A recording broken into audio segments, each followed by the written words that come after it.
magluto ta og adobong ribs.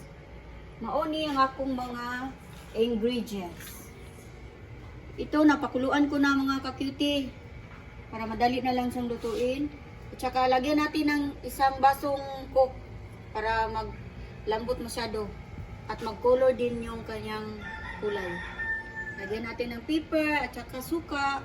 Ito mga sibuyas, ahos at saka kamatis. Now ngayon mga ka-cutie, magluto na tayo. Lagyan natin ng oil. Mantika mga ka-cutie sa Bisaya.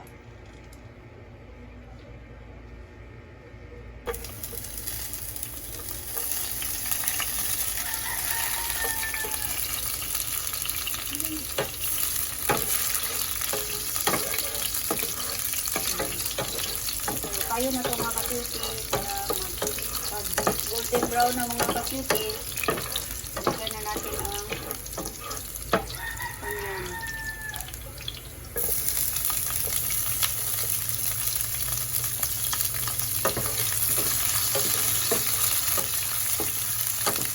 Maganda mga ka-cutie kung mga golden brown siya kasi manunood ang mga lang sa talaga. So, sabihin na natin ang kamatis.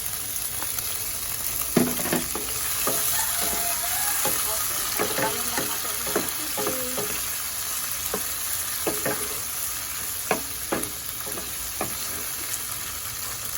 Karon, ato nang ibutang ang atong ilaka na egg.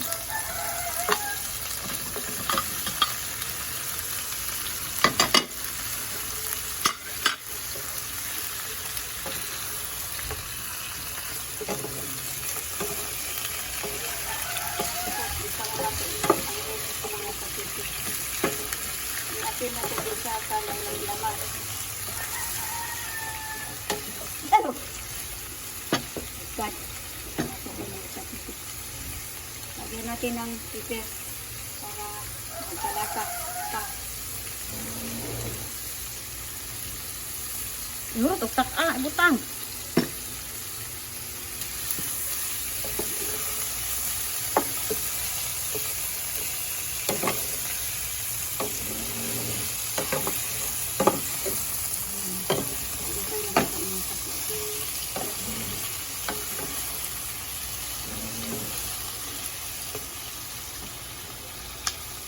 Okay, lagyan na natin ang pork.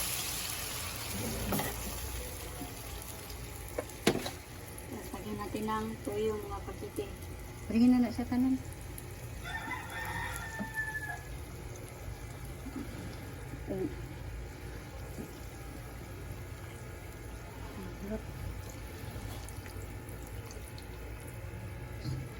Tupak gamay. Hindi mo makatawa.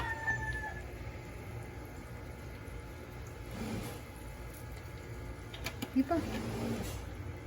Tama na. So, may mga ka-cutie, hayaan natin itong kumulo mga ka-cutie. Dadalhin ko kayo pag nakulo na yan. Takpan yun na. Sana takip. Okay, ngayon, lagyan natin ng pangpalasa.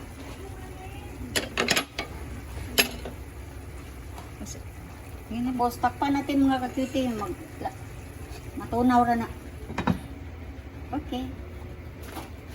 Hello mga ka-cutie, ngayon naluto na ang aking adobong ribs. Ito na mga ka-cutie, lagay na natin sa plato.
pa nagsasabaw.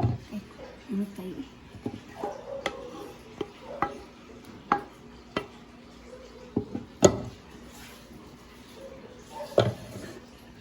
So mga ka-cutie, ito na ang aking adobong ribs. Thank you for watching.